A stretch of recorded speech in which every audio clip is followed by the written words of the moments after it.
Hello everyone and welcome to today's webinar on when cruelty goes beyond the animals in our care. And this is a collaboration with the Animal Welfare Science, Ethics and Law Veterinary Association, or AWSELVA, and Sentient, who are an animal welfare organisation in Australia, and we're really excited to be collaborating with them today. So today's session is being recorded and will be available on the AWSELVA YouTube channel after the event, and we'll send you the link for that shortly after.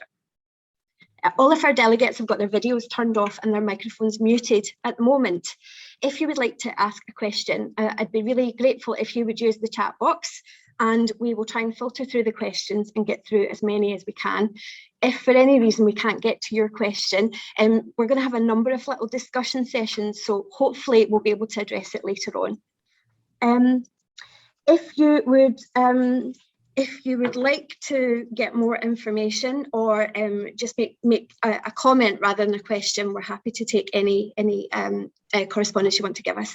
And if you don't feel comfortable using the chat box because it comes up for everybody, I'm happy for you to email me at secretary.awselva@gmail.com, and I will try and get through those questions as well and include them in our discussions. Now, one of the most exciting aspects of today's webinar is our ability to include discussion, and we have got delegates from across the world, which is really wonderful and exciting. What's interesting to me personally is the fact that although the legislation and the professional codes of conduct do vary across different countries, the kind of challenges that vets and veterinary nurses in practice face are pretty much the same no matter where you're based. And it's really important that we get time to talk about that and the sort of personal and then practice-based dilemmas that can complicate these issues. It's not just as simple as what's right and wrong, what's legal and what's not legal.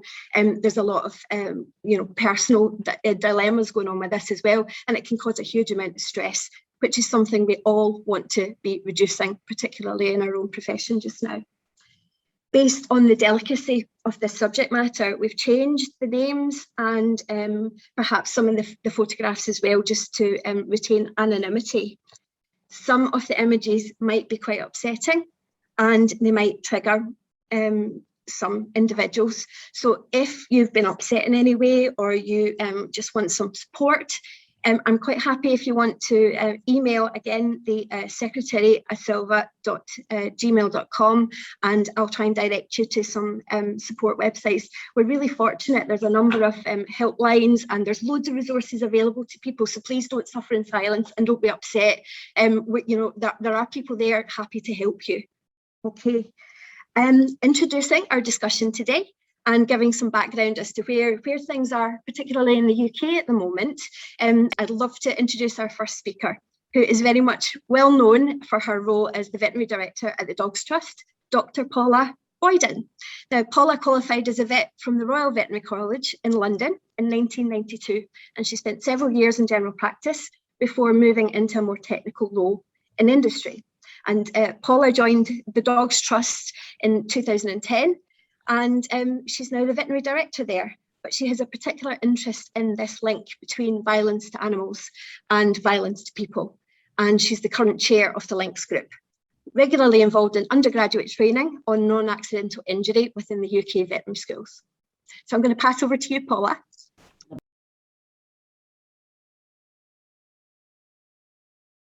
Thank you very much to AWSELVA for the invite to come and speak with you today. I'm very much the warm-up act, but it'll be give you an idea of where we are and where we've got to and how all of this really started. So where did it start? First and foremost, back in the 90s with Phil Arkow. You'll be very familiar with Phil. He's based in the States, and he wrote this paper, Child Abuse, Animal Abuse and the Veterinarian. And what he basically concluded was that there was a growing evidence of a link between violence to people and violence to animals.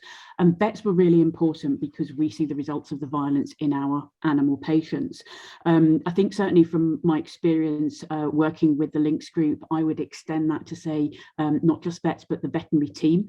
It's really important that we speak to our team members if we do have concerns, partly because we know that some owners will vet shop and that doesn't necessarily mean between practices, but they may within a practice. We don't always have the luxury of scrolling back through histories, but also just to highlight the importance of our support staff, our veterinary nurses and our other support staff within the practice, particularly if we have a patient hospitalised. It may well be our nursing team that are highlighting this. But obviously in terms of being able to utilise this, we really need to be able to recognise the abuse and particularly use the right terminology, especially if we're talking with other health professionals. And that leads me on to the second bit of where it started, which are the list of papers you can see on the screen. This is some work undertaken by Helen Monroe and Mike Thrusfield. And this really gave us our diagnostic indicators for non-accidental injury in companion animals. The publication of these papers led to a conference in London where Helen Monroe spoke, and a lady called Dr Jean Herbison, who is a paediatrician, really highlighting the similarities between violence to people and violence to animals, and that ultimately led to the setting up of the Links group. If we look at our diagnostic pointers, whether we're talking about NAI of a child or NAI of a pet, they are exactly the same. The history inconsistent with the injury. What we mean there is generally the injury is far too severe for the history that's been given. A discrepant history, that can be the same person giving a different story to different members of the practice team, or different members of the family giving different stories. The adult says, I don't know how the dog broke its leg. The child pipes up, well, my father hit the dog when it stole some food. So really important we have those conversations. Repetitive injury should be giving us a strong index of suspicion, and the other thing I would add into that is certainly those clients that perhaps have had repeated animals, particularly if we don't know what's happened to those animals. And the behaviour of the parent and the child, or the owner and the pet, in conjunction with one or more of the top three, and also certain patterns of injury as well. So, for example, cigarette burns. It should really come as no great surprise to us that these diagnostic indicators are the same. It's great that we have the science sitting behind them, but the reason there should be no great surprise is because we have that common denominator of the human perpetrator. And therefore, in terms of the circumstances of the violence, the actions involved, the excuses offered, often they're very much the same because of that common denominator. I want to just touch briefly on the human-animal bond. We all know the importance of companion animals to us as people. For most people, the family pet is literally that. They're a member of the family. And therefore, in times of illness, in times of bereavement, the feelings are just as intense. But the challenge we have is that we know that perpetrators of domestic abuse will utilise that bond to have power and control over their victim. If you don't do as I say, I will hurt the family pet, or I've hurt the family pet, I've taken it to the vet, they didn't suspect anything, so there's no point in you telling anybody because nobody is going to believe you.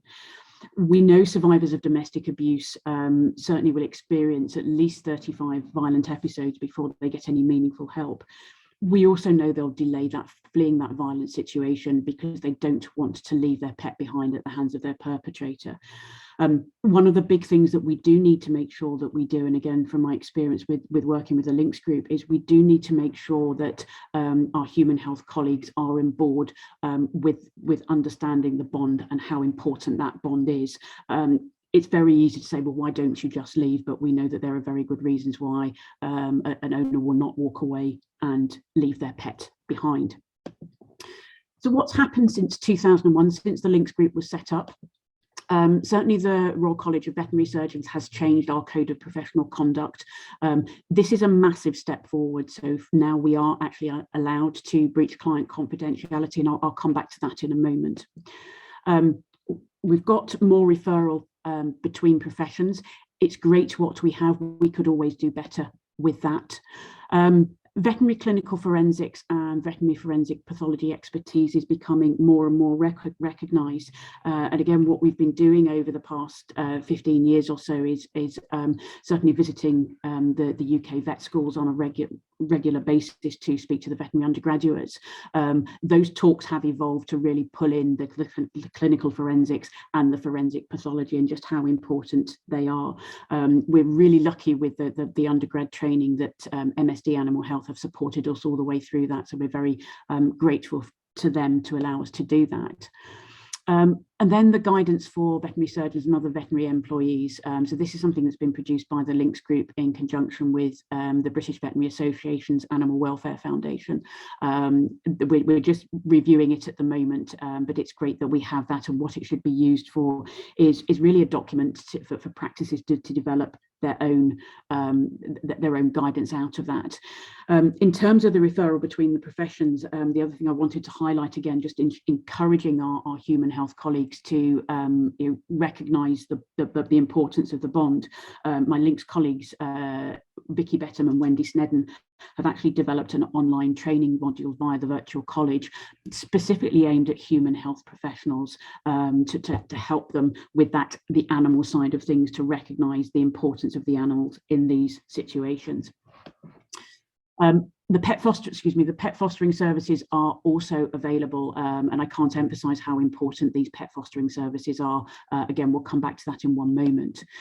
So in terms of the Code of Professional Conduct, so like I say, since 2003 only, but we are allowed to breach client confidentiality.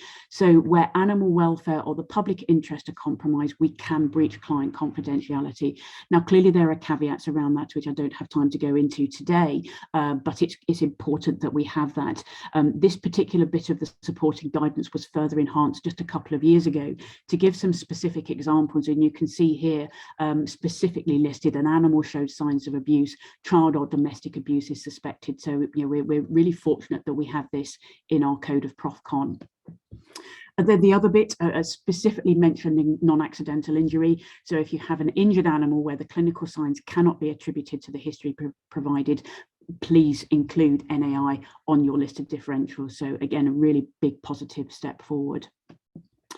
And then lastly, I just wanted to mention the importance of the pet fostering services. We know that victims of domestic abuse would delay fleeing a violent situation because they don't want to leave their pet behind at the hands of their perpetrator. And this case really emphasises why that is so important. This lady didn't want to go into a refuge and leave her dog behind.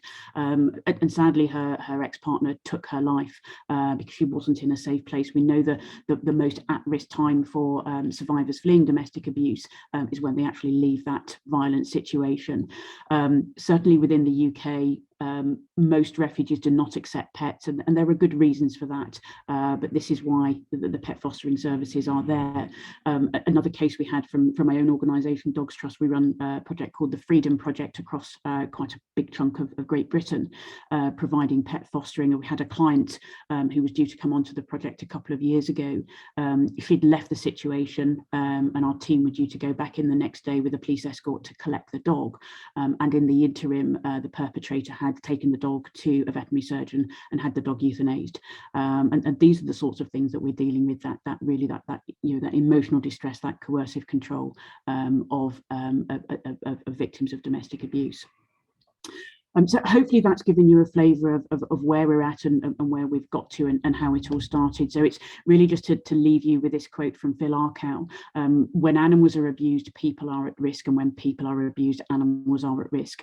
We're not asking anybody to step outside of their area of expertise. Certainly from a UK perspective, the important thing is to encourage vets to report their concerns if they have concerns about a patient, and similarly if they have an adult human disclosing to them, to be able to signpost them to the support they can get. So it's staying within that area of expertise, but making sure that we don't stick our heads in the sand about it.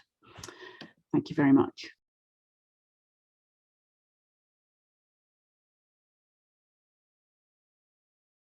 I'm delighted to introduce our first case discussion this morning, which is going to be presented by Dr. Rosemary Elliot, who is the current president of Sentient, an Australian organisation set up to provide a veterinary voice on animal welfare issues. Now, Rosemary studied veterinary science at the University of Sydney after establishing her career as a clinical psychologist. Rosemary now combines this psychology background with her veterinary skills to contribute to animal protection movement through writing, public speaking, political advocacy and research. And we're delighted to have this collaboration with AWSELVA, and hopefully it's one of many. So over to you, Rosemary, for your case study. So this is a case study that was shared by one of our members who was working at the veterinary clinic of an animal welfare charity that runs a shelter and has inspectorate powers. So a female client with a kitten presented without an appointment. Obviously, she came in crisis. She told the veterinarian up front that she was trying to leave her violent male partner. So she'd already left the home with her young child and went back to get the mother cat and kittens. And when she arrived home, her partner was digging a hole. Her partner was digging a hole in the spade with a spade, and she realised that he was actually burying the mother cat and her kittens. So it was pretty dramatic, but one of the little kittens had escaped somehow, and she noticed him crawling along on the ground and grabbed him and left immediately. So this little kitten was a ginger male of 6 to 8 weeks of age and was covered in dirt with dirt in his mouth.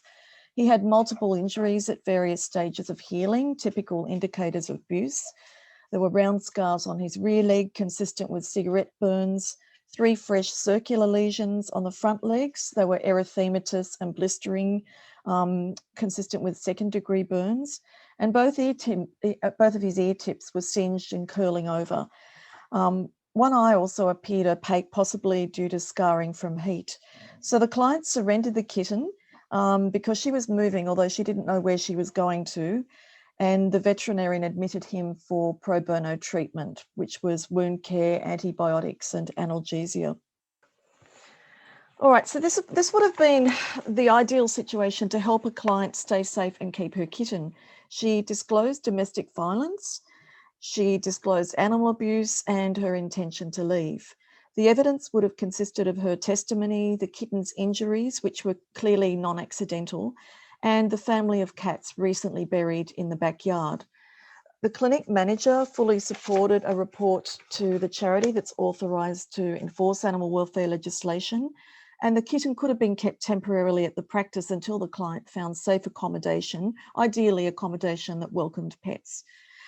Importantly, notifications to the police, child protection services, and an authorised animal welfare organisation could have led to charges of domestic violence and animal abuse, with an apprehended domestic violence order in place to protect the client, her kitten and child, and it could have also served to prevent the perpetrator from abusing further animals. And yet, even in this situation, insufficient protective action was taken. Our member was a veterinarian on the second shift, so she never met the client, but she was aware that the treating veterinarian had made a report to one of the 2 authorised animal welfare organisations in the state. The clinic never had follow-up on this report, and staff were assuming maybe that was because they worked for a similar organisation with inspectorate powers. Nobody contacted the police or child protection services to report the domestic abuse. And while there were brochures in the practice waiting room about housing for people escaping domestic violence, it wasn't clear whether this information was presented to the owner, and it's also not clear whether any of the refuges listed there actually accept pets as well. The outcome in this case was positive for the kitten, at least. The second veterinarian fostered him for a couple of weeks until a young worker rehomed him to someone she knew who was looking to rehome a kitten. He was very well cared for by his new owner, who brought him back for regular vet checks at the animal welfare clinic. And he was named Teddy, and he had a little Instagram page and drew quite a bit of attention for his teddy bear ears. Sadly, nobody knows how this ended for the woman herself and her child, and there were no consequences based on this situation for the perpetrator of abuse. So I want to think about some of the factors. What are the factors that prevent veterinarians and the broader system from taking more protective action in this case, especially given that there was more than a suspicion of animal abuse? In Australia, we don't have any mandatory reporting requirements for veterinarians to report animal abuse in any state or territory in Australia. And I think sometimes the professional guidelines send a bit of a mixed message. There's also no requirement for veterinarians to report suspected domestic or family violence in the course of veterinary practice. So if we look at the Veterinary Practitioners Code of Professional Conduct, veterinary practitioners must at all times consider the welfare of the animals when practicing veterinary medicine, and therefore I think failing to report suspected animal abuse to prevent ongoing harm to an animal could be considered as professional misconduct. The requirement to maintain confidentiality was recently amended to provide some protection for veterinarians breaching confidentiality and disclosing information obtained through professional practice when it relates to an alleged offence of or relating to animal abuse, animal cruelty. The next slide, we will look at the Australian Veterinary Association's position on reporting animal abuse. It's a bit unclear. It's a good policy, but I think it could be somewhat misinterpreted. So their animal abuse policy acknowledges the important ethical obligation for veterinarians to report animal abuse for the animal's welfare, and also due to the well-researched link between animal cruelty, child abuse, and domestic violence. Despite this, it doesn't support mandatory reporting because of concerns this may discourage owners from seeking essential treatment for their injured pets. The AVA guidelines for veterinarians who suspect animal abuse are to treat the immediate injury and to prevent further abuse, such as by seizing the animal if allowed to do so under animal cruelty legislation. And they also advise veterinarians to contact relevant authorities to deal with the suspected perpetrator directly to protect the animal and the veterinarian. So next slide, I think probably the most helpful source of professional advice for veterinarians is provided by the New South Wales Veterinary Practitioners Board in their guideline on animal abuse and domestic and family violence. It provides reassurance that suspected cases of animal abuse and neglect are potential breaches of the Prevention of Cruelty to Animals Act 1979. So that's our New South Wales state legislation. And that the Veterinary Practitioners Code of Professional Conduct protects veterinarians who disclose information obtained in the course of their professional practice to the relevant authorities. The guideline recommends that when dealing with suspect cases of animal abuse, veterinarians consult with senior colleagues, review the patient records to identify any previous visits that are suspicious, hospitalise the animal, to provide time to review the case and seek advice, record details of clinical findings, the explanation for the injury. Here we are, thank you. Record any further actions that were taken and reports made, and if safe to do so, victims of domestic violence should be provided with emergency and support service details. Next slide. Some of the challenges faced by the veterinary staff in taking protective action in this case may be identified by considering potential conflicts of interest for each stakeholder. So firstly, the veterinary professional bodies could be seen as giving conflicting messages. The Veterinary Practitioners Board offers reassurance of legal protection for reporting, and that the concerns about animal abuse override client confidentiality. But could the AVA's opposition to mandatory reporting have the effect of discouraging voluntary reporting? Veterinarians and other practice staff have an ethical obligation to report abuse, but they may be reluctant to do that because of fears of putting staff and potentially victims at risk of reprisals from the perpetrator. For the client and her child, could reporting be followed by further harm from the perpetrator if no charges are laid? Or could it be the final piece of the jigsaw puzzle to activate child protection services and ensure the family, including the kitten, are protected by an apprehended domestic violence order? When two animal welfare organisations with law enforcement powers are involved, is there a risk that each assumes the other will take action? Or even that political issues between the organisations may affect their communication? If the kitten had not been relinquished in this case, would reporting have protected him from further harm? Is failure to report a potential death sentence? Or again, would reporting risk further reprisals from the perpetrator if no charges were laid and the client returns to living with her partner? The other consideration is whether reporting will protect further animals from abuse by this perpetrator, such as in future relationships with women who have animals, or does it risk retaliation towards other animals he may still have access to? Next slide. Thank you. Complex situations like these always highlight the cracks in processes, and they raise as many questions as answers. I think a question that we have to address is this: how well does veterinary education support an effective response to animal abuse in the context of domestic and family violence? Tiplady et al. In 2012 conducted a telephone survey of 26 women with experience of intimate partner violence, and they found 92% would be unwilling to discuss animal abuse with their veterinarian. The reasons they gave were just generally feeling unable to speak to vets about animal abuse, feeling repercussions from their partner, fearing that the vets would either judge or disbelieve them, and also feeling ashamed of the abuse that they experienced, which is a really common dynamic for women. 73% of these women had more than one animal at home, and 69% were unaware of DV pet accommodation services. And actually those who were aware were unwilling to use them because those services were ones where they get separated from the animals, and due to the bond, they wanted to stay with their animals.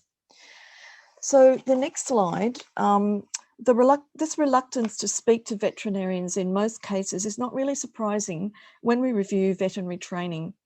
A survey of 185 Australian veterinarians found that the majority were aware of the link between human and animal abuse, and the overwhelming majority, actually 96%, believe that they should intervene when they suspect animal abuse.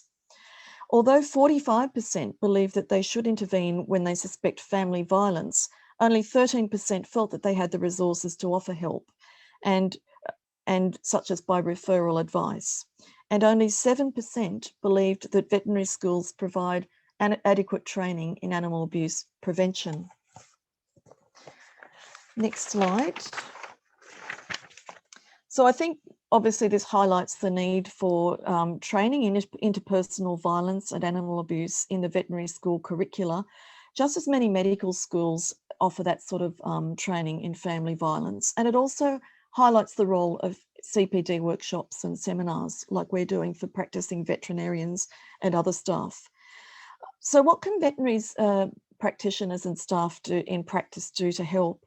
The New South Wales Veterinary Practitioners Board provides the following recommendations for veterinary practices to ensure a consistent response to presentations of animals in domestic and family violence situations. So information about domestic violence in your hospital, developing a policy and a protocol for dealing with the cases of suspected animal abuse and domestic and family violence, including considering whether you can provide emergency boarding for the animals and making sure that all staff are aware of the policy so that you don't get inconsistency between staff. Also ensuring that all staff protect the client contact information to prevent inadvertent release of the victim survivor details to perpetrators. Maintaining client confidentiality is really crucial to prevent retaliatory violence towards women from their partners, and also providing training to staff about how to talk to victims of domestic and family violence. The final slide, I'll just finish by introducing some of the initiatives, just back a little bit, that we have in New South Wales, thank you, to support people and their animals experiencing domestic and family violence. So the research tells us that clients are more likely to use DV support services that house women, children and animals together. We have an amazing organisation called Lucy's Project. It's a volunteer organisation based in New South Wales, but they've got chapters in most of the other states. And they have a national strategy that is designed to ensure that one day there will be a service for animals and people affected by domestic and family violence in every area of the country. So Lucy's Project, I want to give them a bit of a plug here. They provide awareness raising of the link, consultation to DV organisations to improve the outcomes for people with animals. They hold a biannual conference and ongoing webinars, resources for people with animals fleeing domestic violence, such as fact sheets on safety planning, resources for vets on how to identify non-accidental abuse and how to respond if a client discloses domestic violence. And they've also got a referral base of services like refuges that help people and animals in crisis. And Lucy's Project actually has a webinar coming up on Wednesday, the 3rd of November. And if anyone goes to the Sentient Facebook page, I have posted it there. And it's going to be fantastic. And it's presented by Dr. Anne Quain, who's a lecturer at the Sydney University Veterinary School. We've got also the RSPCA New South Wales Safe Beds for Pets program, which gives temporary accommodation for the pets. And RSPCA New South Wales has gone a step further, and they run the Safe Families project. So this is like a framework and practical support that helps refuges throughout New South Wales to accommodate the humans and pets together. So they provide veterinary care and training for the refuge staff. And recently in 2020, the Apprehended Domestic Violence Order reforms in New South Wales changed the definition of intimidation to include harm to or harm threatened to animals. And also they ensured that the protection of animals will be a standard condition in all apprehended domestic violence orders. We do actually, we've got a wee bit of time. We made sure we had time for people to put in some questions and some comments about it. And I'm sure you've actually brought up a number of issues, even in my own mind, about cases I've seen in the past. So if people continue to use the chat box for your questions, and I'm delighted to introduce our final panelist for today, who is David Martin. He's going to present our second case study. But David is a veterinary surgeon since 1997, and he provides animal welfare consultancy and expert witness services across species. His particular interests are non-accidental injury, hoarding, and the use of forensic science to veterinary casework. But he undertakes a considerable number of instructions every year. In addition to this role, and I think this is really exciting actually, since March 2021, he's been the Group Animal Welfare Advisor for IVC Evidentia, with responsibility for the Care Fund and the Non-Accidental Injury Support Helpline, which is available for vets within the IVC group, and hopefully the wider veterinary world as well, very, very, very soon. So can I just ask Rosemary, you mentioned a couple of things that I think from a practical perspective could have been handled maybe slightly better with your case. And from a practical perspective, I think we've all been in practices where we've taken in stray animals, we've taken in wildlife. And if there's a case that's ringing alarm bells and you kind of want to keep it in your hospitalisation facilities, perhaps for longer than perhaps clinically you can justify, to give yourself a bit of time, A, to think, and B, to maybe consult the authorities and get some advice, whether it's the police where you are or some of the animal rescue organisations. What sort of issues do you think there might be, particularly if you're in a small branch surgery, for example, where there's a small number of staff, perhaps, and you're potentially dealing with a violent client who could be standing at your reception desk telling you that he's taking his animal home, and that actually you've got no say in the matter, and they're going to, they're physically threatening the staff there, because these are real situations that staff find themselves in, and yet another source of stress for veterinary staff when they're trying to go about their working day. So what kind of things do you think could be done to help reduce that threat? I think the guidelines about having a practice policy are really essential. Nobody kind of expects this sort of thing to happen, and when it happens, it's like the fire's come and you haven't done your fire drill. I think a policy and even a zero tolerance policy of violence, even a notice somewhere about being respectful, but definitely a practice policy about if something happens like this, who do you ring? This practice, although it was a clinic attached to an animal welfare organisation, was extremely understaffed. So they did have an issue with understaffing. And I think probably what happened was there was a quick handover, and there weren't enough people, and there wasn't access to the senior vet. I mean, the ideal is a senior vet that you can contact, but having a policy, I mean, for instance, if you had the violent person threatening staff, I think it's a call the police matter. I mean, if people intimidate staff, I mean, I feel strongly that the police should be called, and that kind of solves a lot of the problems in a sense. I think the consequences of not doing that, if someone is potentially going to be violent to the staff, but all of this needs to be organised in a policy beforehand, that everybody knows what you would do and if you are being threatened. it's kind of easier to act in that situation in a way. If you've got someone who's trying to get hold of drugs, or someone who's being intimidating to staff, and people are frightened, that is a police matter. But apart from that, I think having access to a senior colleague and also thinking about in mental health, because I also work in the mental health field, there's a lot of training in de-escalation. So if people are impatient, they can look like they're actually quite intimidating, and there are sort of strategies people can use to try to de-escalate things while someone else comes to assist. So I think there is going to be a lot needed in terms of educating the staff to protect themselves. All of that would be part of your practice policy, I think. Yeah, it's prioritising this, isn't it, and making sure that, exactly as you say, when you do a regular fire drill, that you're discussing these kind of scenarios as well. Yeah. And there is one of the comments in the box is, why do you feel the responsibility ends up on the shoulders of the veterinary surgeon in that situation? You said senior vet, but basically anybody within the practice, if alarm bells are ringing and they don't feel comfortable about the situation, I guess they need to know as well what they can do and who they should be contacting, rather than always the buck being sort of landing on the veterinary surgeon in the situation. Oh yes, look, I really meant veterinary practice staff. Okay. Yeah, and I think in some situations maybe even introducing duress buttons, and having a drill. The sort of things I actually think the sort of things that happen in mental health facilities would be helpful in veterinary practices, because you really don't know who might come in or what situation you might have, and all of these things are about keeping people safe. So yes, I haven't followed that because I'm trying to just address this, and I will get back to the chat. But look, I think, I'm talking about the veterinary practice staff.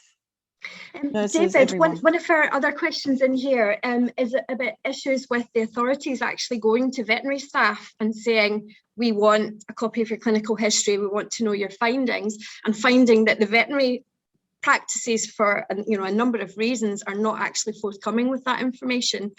Do you have any comments about that?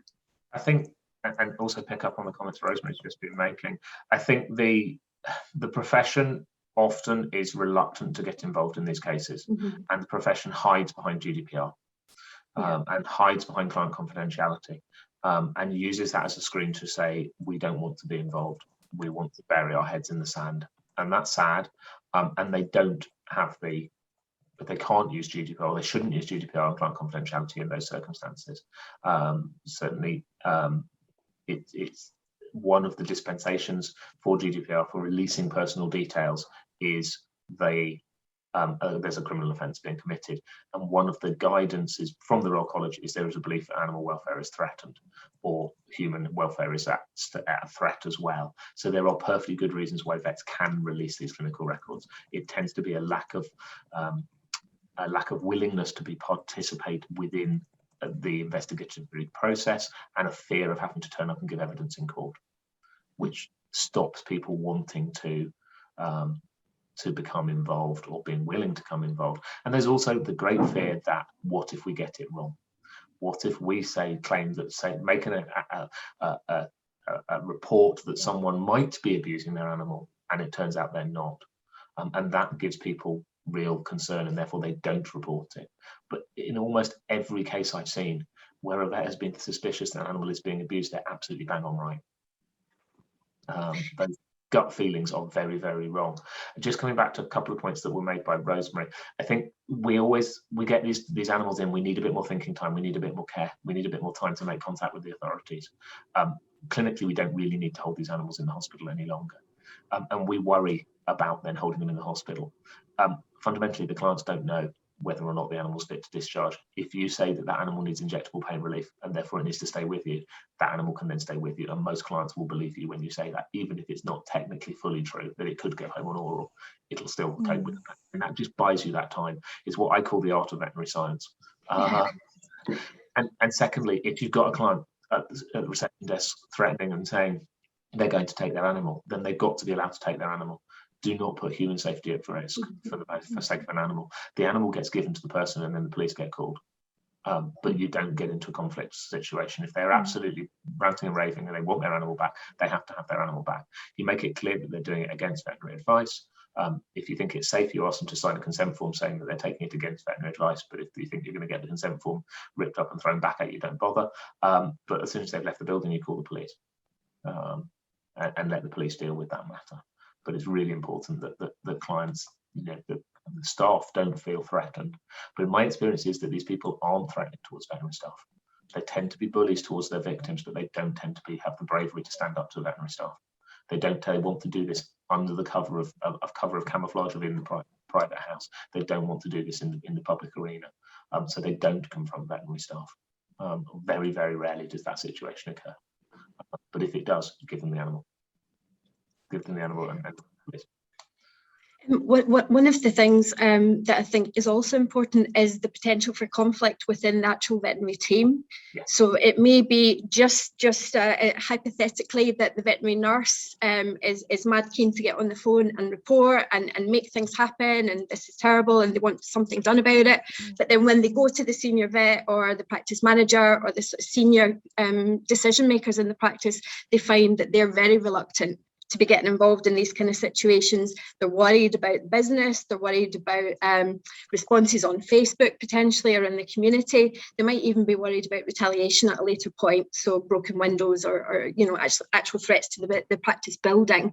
So what sort of encouragement or guidance would you be giving those senior staff within the practice or practice owners to make them feel a bit more comfortable about this, and that they do have not only what's right and wrong, but the support and the backup of the authorities as well? From my perspective, I would be telling them that everyone perceives these as being bad for business and reporting these as bad for business. It's actually completely wrong. They're really good for business.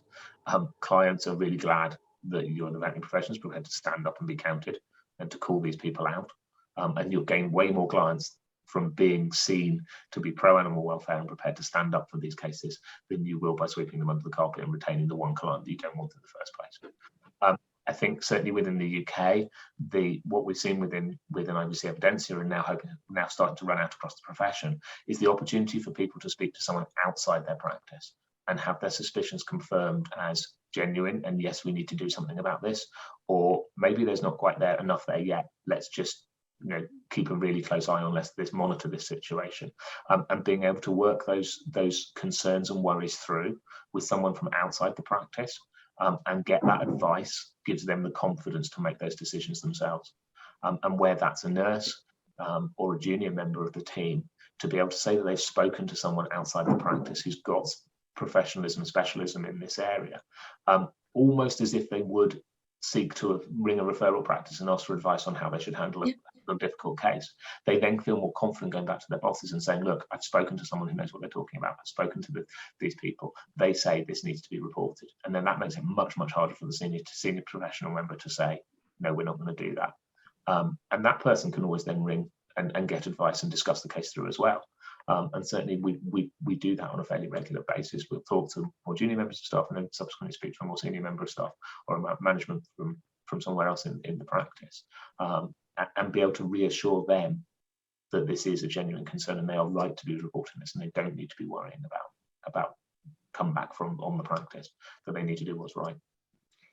Can I just give Paula an opportunity, just from everything that you've heard now? Dave's very confident about our veterinary clinical exam and that the alarm bells are going to be heeded, but perhaps you could say a wee bit more about what kind of things in terms of discrepancy in history. One of the things I've experienced is different members of the family ringing in for an update, as in they're not talking to each other, the communication is not there, and it's that additional burden to the practice to get different people ringing up and you having to go through your reporting over and over. So just a little bit more about those alarm bells that we need to be looking out for. Yes, thanks, Claire. So really, as I said this morning, and Dave really has hit the nail on the head. It's part of it is about that gut feeling, and particularly when you're taking your history. If you can't attribute what you're seeing in front of you with the history that's been given, that should be starting to ring alarm bells with you. And as I mentioned earlier, generally the injury is too severe for the history that's been given. One of the common excuses given is, oh, well, the animal fell, and we all know that animals don't tend to fall, and if they do, they're pretty good at landing the right way up. So one of the things that we talk about when we speak to the veterinary undergraduates is these so-called development milestones, and one of the key ones is with kittens. So if a kitten falls, its development milestone is that by the time it's 6 weeks of age, if it does fall, it's going to right itself in midair and land on all 4 feet. And particularly with young animals, again, we know from the work of Helen Monroe that the most at-risk group are young animals under 2 years of age. But particularly if you're dealing with puppies and kittens, as we all know, that their bones are still quite cartilaginous, they're still quite soft, they're not brittle like an adult animal. So then to sustain these severe sorts of fractures, it should be putting alarm bells in our minds. And as you've quite rightly said, Claire, if you've got different members of the family, particularly if they're giving different stories, and again, going back to Dave's comment about imparting the art of veterinary medicine, if you have got two people in front of you and you have concerns, let's utilize the other members of our team. Let's see if we can get the veterinary nurse to get one of them away so we can start having those conversations. And again, it's not about putting people in a situation of risk, but asking those very open questions. Sometimes when we see injuries like this, they can be the result of a deliberate act. Do you think it might have happened here? And it may well be that's the trigger for somebody to actually start disclosing and opening up to us. So there's so much we can do, but as has already been said, these are difficult cases because it's not an A plus B equals C. Yep. That's why it's so important to be able to buy yourself time, just to take a step back and have a think about it. And the other thing I would say, and forgive me, it's with my UK hat on, but I think it will transfer down to Australia as well, is get to know your local SPCA inspector, because they can be the most invaluable resource of information without breaching any client confidentiality at all. Gives you the opportunity, if you know your local inspector, I've got this, what do you think about it? What do you think about it, without saying who it is? And even, I'm obviously not in general practice now, but one of the prosecution's case managers for the RSPCA is my informal resource. I don't speak to him every week or even every month, but I know that if I have an issue that I'm dealing with, I can pick the phone up and get some great objective advice. And I can't tell you how valuable that is. So it is having that network of support that you can have both within your practice and, as Dave said, outside of the practice as well. That's wonderful. Thank you so much, Paula.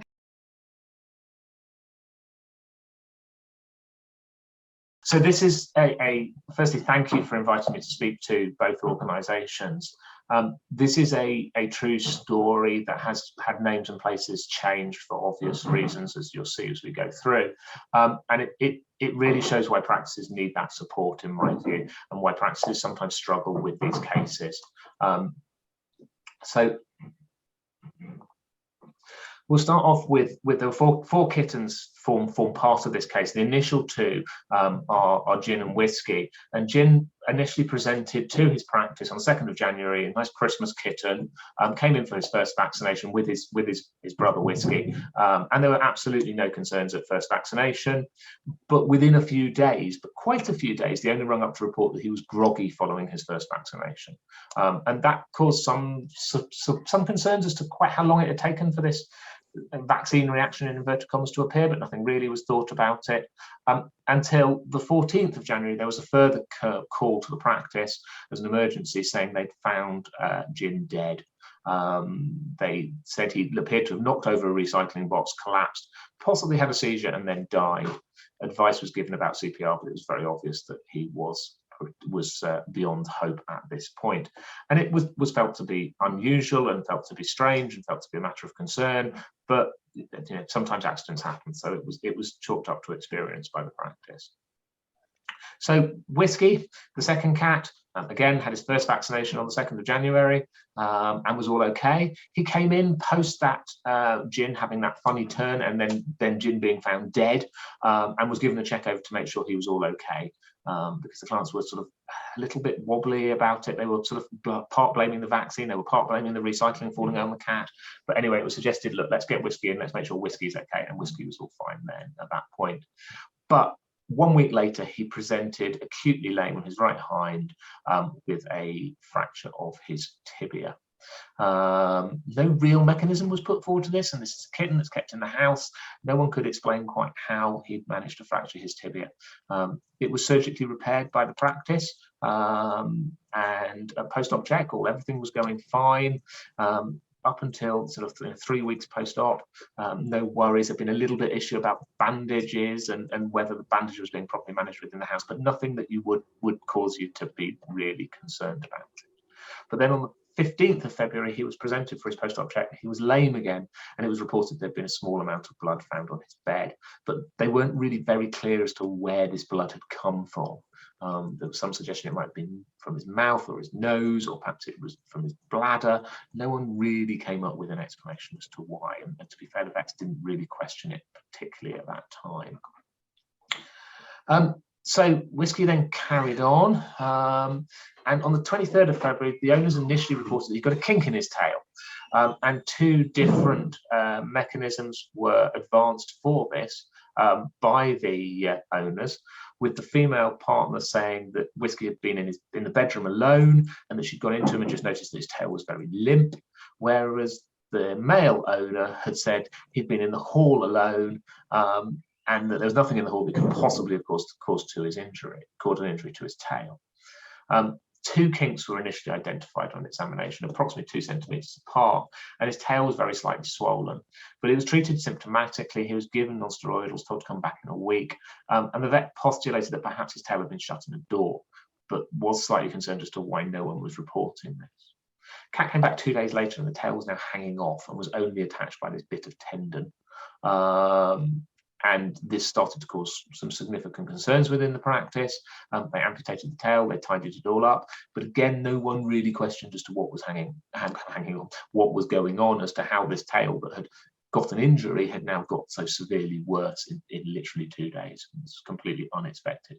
And then the 9th of March, Whiskey presented with significant hair loss over his back. And this developed into areas of complete ulceration and skin loss over his back over the next couple of days. Very much appeared to be burn injuries, as the skin was sloughing widely, as we can see in this photograph. So the practice then started to consider making an initial report of non-accidental injury. They discussed it a little bit with the client. They asked the obvious questions. They got assurances that there was absolutely no way that anyone was harming this cat. And they did actually contact the RSPCA and made an initial report, but they refused to give the client details to the RSPCA. They just said that within the local town there was a cat that was being harmed, which really wasn't very helpful. And they said that for GDPR reasons, they couldn't go any further than that. Anyway, Whiskey, of these questions were being asked, was immediately transferred to a new practice, and they claimed that the vets in the old practice weren't looking after the cat properly, and that the burns that they presented this cat with hair loss, and now look at it, is all skin was falling off. Well, that was because it had burned, and that's how burns go. But the client was absolutely adamant that whatever they'd done when the cat had been presented with alopecia had caused immense problems. The skin by this time was now necrotic. It was sloughing more widely, and the cat was very pyrexic. So he was admitted into the practice arranged to be admitted to the practice the following day to have these wounds cleaned under sedation. But when he came in the next day, he was suddenly 9/10 lame on his right hind leg, although there was no fracture present and he was x-rayed. This new practice again was a little bit concerned, but the notes that they'd had from the previous practice didn't make any reference to their concerns about non-accidental injury or the potential report to the RSPCA. So they carried on managing this cat. They managed the cleaning the wounds. The leg settled down with non-steroidals. And on the 2nd of May, they surgically closed the remaining wounds because they got to the stage they were just failing to heal. So Whiskey was eventually got to some sort of normality. And Whiskey then just sort of stayed in the house, and we didn't see Whiskey again. They then got a 3rd cat, and a 4th cat in actual fact. Got 2 more kittens on the 28th of February. They were presented for their first vaccination. Again, absolutely no concerns whatsoever. Both cats happy, healthy, and good, and nice little kittens. Came back for their 2nd vaccinations, absolutely fine, no concerns whatsoever. 7th of May, Vodka presented with an avulsion injury to his chin. His chin was completely avulsed off the lower jaw, and when asked as to what had happened, they claimed that he'd either fallen off the clothes dryer or been hit by an ironing board, but they weren't really quite sure.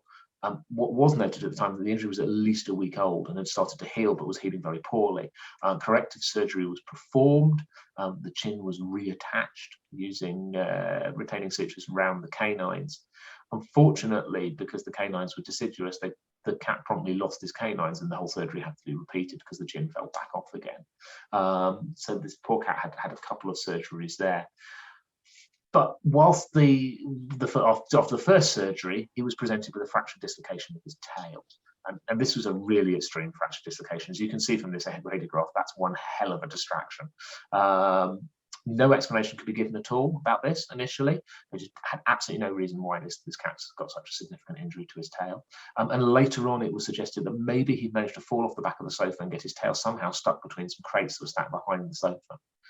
Interestingly, when the RSPCA attended this premises a little later, there was absolutely no evidence of hair or blood on any of these crates, and the inspector was unable to see how on earth the cat could have managed to fall down there and get its tail trapped to cause such a fracture dislocation. The practice decided that at this point they were concerned about non-accidental injuries. They had another chat with the owner, and the owner assured them that there was absolutely no way that anyone was harming this cat. So they decided that they weren't going to take things further. They were just going to see what happened. Whilst they were having that, there was the amputation that they performed after the fracture dislocation. The skin became devitalized and they had to take further area of tail off.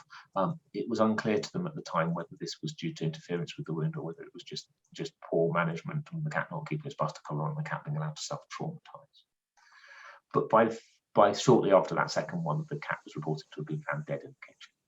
So this was now 2 deaths in the family and 1 cat with significant scarring to its back, plus quite a large number of other injuries.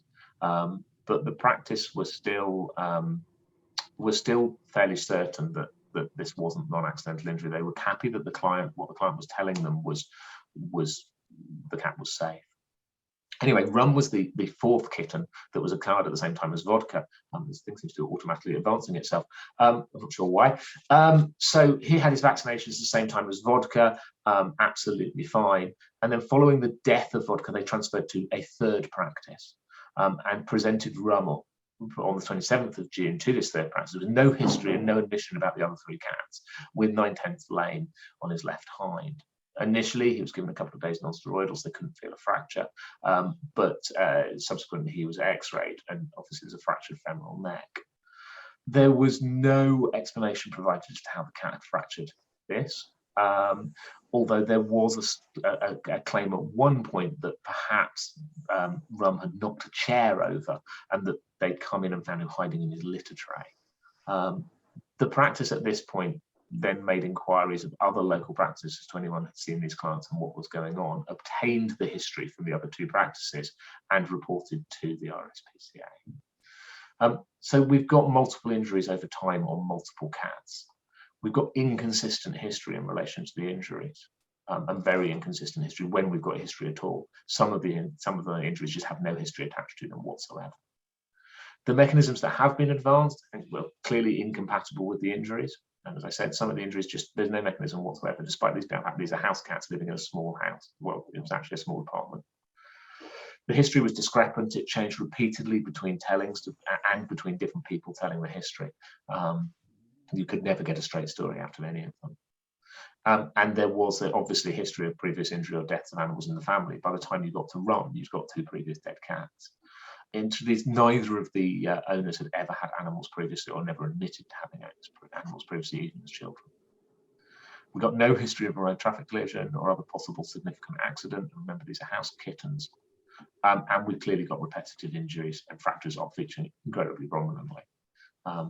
There was also an absolute lack of concern or interest in the welfare of these animals. Once the animals were taken, 2 remaining live cats were taken away, no one ever asked about them. No one ever expressed any concern, and the practices acknowledged afterwards that the clients didn't seem interested when they brought the cats in. They brought them in because they felt they had to, but they didn't really care what happened to the cats. They never rung up asking for progress reports while the cats were in the hospitals. The RSPCA took a case, and I was the expert for the case, and it was taken to trial. On the first day of trial, both pleaded guilty to what they'd been charged to, with Mr. admitted harming deliberately all 4 cats. and Mrs. admitted to being aware that he was harming them and not taking any action to prevent this. Both were banned from owning animals for life, and Mr. had a suspended custodial sentence, and Mrs. had a small amount of unpaid work.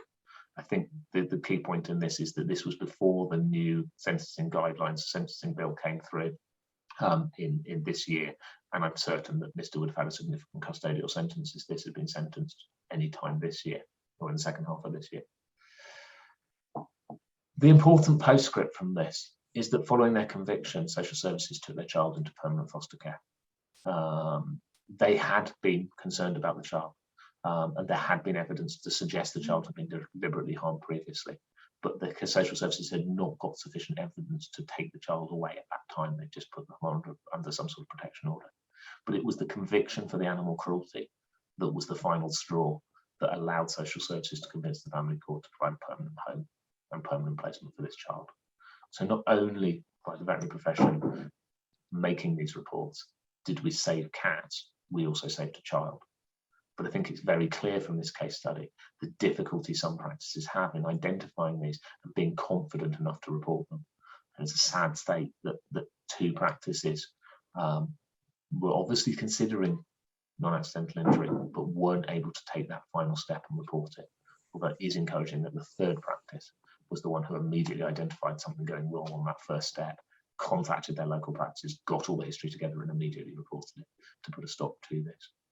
I'm going to invite all of our panel back on here. So yeah, we've had a number of questions coming through in the chat, and one of the interesting things, I think there was mention were the clients paying for all this treatment as it was going along. So you've got the conflict between them religiously bringing the kittens in for their vaccinations and doing that side of thing, and then we've got all this going on at home. So you've got one who perhaps appears to be quite conscientious, and then obviously somebody else who doesn't value the kittens at all whatsoever, and the conflict that's obviously going on at home with that. So the alarm bells are not necessarily always there initially when they're paying for treatment, and they seem to be being proactive with preventative healthcare. The other thing that I think is also important, and because people are now so aware about GDPR, and a lot of practices are requesting histories via email, so there's not necessarily that human-to-human contact on the phone when perhaps in days gone by your bad debts, for example, might be fishing around and shopping at several different practices and running up debt to all of them, and you might sort of casually say, yes, we'll send that history over, but on the quiet, yeah, they've got a huge bill here. So as we're getting more into GDPR and the concerns about that and more electronic communication, where does this solidarity and communication between practices help to make sure these alarm bells are being rung? And they've brought in a number of cats now, and it just doesn't add up what's going on. So just make sure you're aware of that when you do see them. I think in this case, the third practice did make some phone calls. Mm-hmm. It didn't email.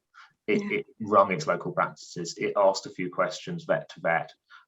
They were done initially off the record, just to see what was going on. Yes, there would be issues if they'd asked for histories to be emailed across and client confidentiality, etc., etc. But they'd got their suspicions that what was going on, and I think probably the clients had slipped up and made some reference to a previous cat in the consultation room, which they'd quietly taken note of. Once they were aware of what was going on, then they brought the RSPCA in, and then they were able to start an investigation so they could get around the GDPR.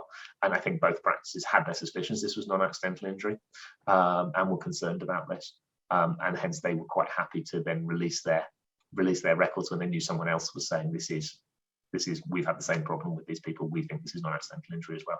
All the practices then came together to work on make sure that the investigation was completed. But yeah, there is that worry about making the wrong accusation, jumping in too early, breaching GDPR, breaching client confidentiality. It was all there. Both those first two practices, I think, were certainly thinking. Well, I know were thinking this could be something going on here, but they just weren't confident enough to raise their head above the parapet and say, "Help." That maybe brings up. We've got a lot of comments here about vets being educated on this subject, and obviously covering this subject in veterinary schools, it's going to be, hugely different across both countries and then different veterinary schools within the same country. Perhaps, Paula, you'd like to add a wee bit more just about the differences and the importance of educating in this subject.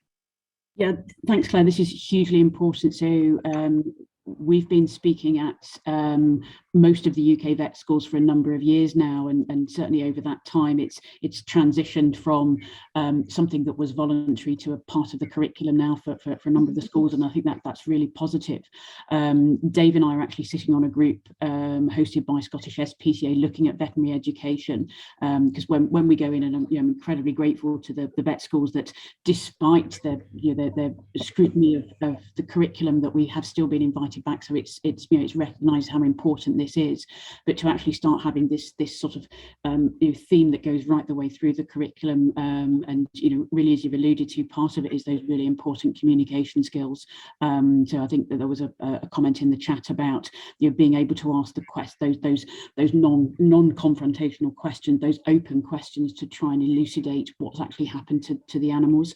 It can be a bit of a challenge, and this is why we need to put it through the curriculum, in that we tend to talk to the 3rd or 4th years so that we're getting this information across to them before they start seeing the bulk of their EMS, which is fantastic. But we're one snapshot, and particularly at that point of their careers, they're probably more focused on the clinical side of things. So identifying NAI and what we want to be able to do, and it has been picked up. It sort of sits in the professional skills section of a number of the schools, is actually have the communication skills as well. So a number of the schools are looking at having these sorts of scenarios as part of their professional communication, so they're actually in that situation. And again, that's what we try and do with the undergrad training that we provide. There's obviously the sort of the plenary bits in terms of identifying NAI, what are those indicators, our responsibilities under the Animal Welfare Act, but then we try and consolidate that with actually going through some case studies, because as you could see, one, you need to think about them. 2, it's really important that we don't jump to conclusions, and we have the support to be able to work our way through these cases. So it's great that we are now, and I can say we've finally got the last UK vet school just last week, which is fantastic, but there is still more that we can do, and I think the more we can collaborate across the vet schools, and certainly across countries, I think the better it will be. Rosemary, would you like to talk about the situation in Australia? Yeah, look, when I did my veterinary trainings, this was I would have graduated in, I think, 2008. I hardly heard anything about animal abuse, actually, including in pathology, in radiology. It was really interesting that it wasn't, there's a lot of content to get through, but I didn't really get, we had some professional practice lectures, which were wonderful, but in terms of the clinical subjects, no. I am not an academic. I'm doing, I do host students for animal advocacy placements, but what they're telling me as well is that it's pretty much the same in terms of the clinical training. I don't think there's a lot there. Actually, my sense of young vets and vet students is that they have difficulty having difficult conversations about anything, about money, about preventative treatments, about all of these kind of issues. So this would be really, really, really challenging for a lot of the newly graduated vets coming out. While we've got some great resources through Lucy's project, etc., I would like to see more in the veterinary curriculum, and across all of the subjects integrated, I think would be really important. I think certainly some of these situations are taught using role play, and I don't know about you, but certainly at Glasgow, anything that involved role play just turned into, it just deteriorated into, showmanship, and there was a lot of carrying on going on, to be quite honest. So I think that the fact we've now got these not only support services but mentoring, particularly for recent graduates, so that if you've got any concerns and you don't feel you can speak to your employer about it, that you're able to get on the phone and speak to an experienced vet who can then not only use their experience but also just some salve advice on where they can go with their concerns, and be able to talk it through in a sort of real life situation, as opposed to role play. I'm not convinced, certainly for me and for my classmates, that wasn't the way to learn or to practice our communication skills.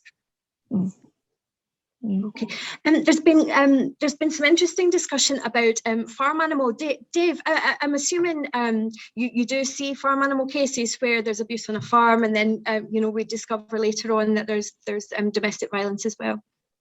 Farm animal abuse is much harder to investigate and detect, and I think there's a number of reasons for that. Farm animals in general are considerably more robust than most small pets, so they can sustain, and this is horrific, sustain considerably more violence before they start exhibiting evidence that can be seen by an external person of that violence.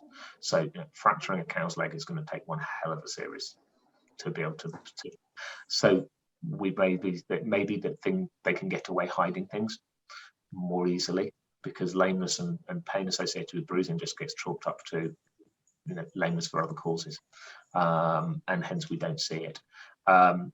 It's also often done even more behind closed doors than it is in pets and residential addresses. So there is real difficulties there. There are real challenges there, and it is always going to be the hardest ones to investigate. We have had a number of them. We know they do exist, and we know that particularly they're often related to high levels of stress, and people taking their stress out on their farm animals rather than taking the stress out on other people in their environment, and often associated with things like rural isolation, and tied in with all of that story as well. It is really, really, really, really difficult. Really difficult to know how to improve that situation, other than by trying to work with other agencies to share information, and to make sure that where we've got suspicions, we're sharing those suspicions with other agencies, so that we're forming that jigsaw piece. But it's not as simple by any means as someone who's battering the cat, who sadly is likely to harm the cat seriously enough that it's going to come to veterinary attention, and we're going to start picking the pieces together. If they go and pick up a piece of alkaline pipe and batter a cow, then the cow's going to be sore and bruised and moving reluctantly for a few days. But the chances of that cow getting veterinary attention and getting an investigation, and the chances of a vet being able to determine that is what has happened, is more likely to be put down as to perhaps she's just had a bash from another cow and given some non-steroidal and keep an eye on it. So they are really, really challenging, really challenging. I think this is a subject we might come back to when we get to our open discussion, because we're really fortunate we do have some state vets on the webinar as well. So perhaps we will be able to go back into that in a little bit more detail. One of the other concerns is that, so let's say we do get evidence, we get a case to court, and we get whether it's a fine or hopefully a lifetime ban in keeping animals. One of the big concerns is the loopholes in that, and the enforcement of these bans, and issues about registering an animal in a relative or a relative's name, or sort of ways and means of getting around the ban situation. Does anybody have anything they'd like to add on that? Go on, Dave. I was just going to say, I think as I put in the chat box, there is no formal register of people who are banned within the UK. I don't know if it's different in Australia. We rely on the good nature of the public, right? And the public tend to be very, very good at being very aware of people who've been banned. It's why the media attention is so important, because it raises the awareness of the public. But the RSPCA get a lot of calls every year about breaches of ban that are brought about because the public has seen someone doing something they know they shouldn't be doing. And often the veterinary profession is dubious about the enforcement of bans because we're not involved in the cases about breach of ban, because they don't need any veterinary evidence. So we don't get to hear about them. But the RSPCA do bring breach of ban cases on a regular basis every year. But I say then for the RSPCA, they're nice and simple. They're evidentially easy. They show someone's doing something, got possession or control of an animal they're not supposed to have with, and they've got a case. They don't have to show that there's no veterinary treatment, or there's suffering, or there's any of the other things that would involve a member of the profession. So the RSPCA often bring these cases without any fanfare, or without us having any knowledge of them. So it's often perceived that these things are going on. The challenge can be to get that. If they know that they're breaching ban, but getting the evidence of them breaching ban, as has been said in the chat, can be a challenge. But I think it's more enforced than perhaps we of the profession is aware. And I think certainly with the Animal Welfare Act, the 2006 Act, as opposed to the previous, what went before, is much easier for the RSPCA to bring, or the SSPCA, to bring breach of ban cases, because the ban is much more widely defined and widely drawn. So they can, and I've had police officers arrest people for breach of ban when they stopped them with a car. They stopped a car and they found the dog in the car, and they've arrested them for breach of ban. The person's been picked up because they've got a broken tail light, or they're speeding, and that fact, so the police officer's been savvy enough to click who they are and realise they've got a conviction. They shouldn't have that dog in that car, and they've successfully prosecuted for it. So it does happen, but it would be better if it could be more. But I think even if we had a list of people who were banned, I'm not sure how that would necessarily help us enforce it. It might help the police officer who goes to someone's house and finds an animal there, that they maybe, when they run a check on that person, it comes up they shouldn't have animals. But the public aren't going to have access to this list. It's going to be like a criminal records check. The only people who are going to check it are enforcement officers who have reason to check that database. So I'm not convinced that this list is actually really going to make a huge amount of difference. No, I was going to say I would endorse that. There's been consultations in recent years about should there be an animal offenders register and how would it sit. But as Dave's alluded to, there are so many challenges with it, not least of all who should have access. So is it that it would be the police, people like the various SPCAs, but then where do you draw the line? So for example, my organisation, we look after 15,000 dogs a year, so should we be checking before we rehome a dog? But you can see how quickly that we could start breaching confidentiality with that. So in principle it sounds a great idea, but in practice I'm not quite sure how it would work, and as Dave says, the benefit of it. Okay, I live in rural Ireland, so there's absolutely no way anybody's going to do anything without everybody knowing about it. Australia, what's the situation like there, Rosemary? I'm going to give you the last word in this case study. Yeah, look, I think it really would be just like Dave said, if the police are following someone particularly and they see what happens. I mean, we don't have any linkage. I mean, say a person's banned for, I rarely hear of a lifetime ban. So that's incredible to me. But to get a significant ban on owning an animal, say for 5 years or whatever it is, unless someone is checking on that person, a parole officer or whatever, I don't know how it would be, the breach would be identified, because there's nothing say you had the list of animal offenders and that was linked to something like microchipping details. So that person gets a new animal, and could it be linked to the microchipping? But I assume the sort of person who does that would not microchip their animal anyway. So I can't really add anything innovative that's happening here, and it's a really tricky one. Yeah. Well, that's wonderful. Now, we're going to close our case discussion, okay? But if anybody would like to stay on the webinar, this is the bit we miss with Zoom and with online webinars versus going to a conference and being able to chat to people in the breaks and all that side of things. That it's a huge part of our networking, and so much gets agreed and actions taken in those discussions. So if you'd like to stay on, we'd love to have you. And if you have to go, we do understand. As I said, I'm going to send you the link round so that you can look at the recording, and I'm assured it's going to be tidied up. Those little technical glitches will be removed, and I'm so sorry about that, and thank you for your patience, all of you. Can I just ask everyone to thank our wonderful panel? You really have been marvellous. So we've got Dr. Rosemary Elliot from Sentient, Dr Paula Boyden from the Dogs Trust, and then Dr Dave Martin, who does a huge amount of work for the RSPCA on behalf of the RSPCA, but hopefully you'll be able to discuss a bit more about IVC Evidencia's helpline during our open discussions. It's really exciting stuff.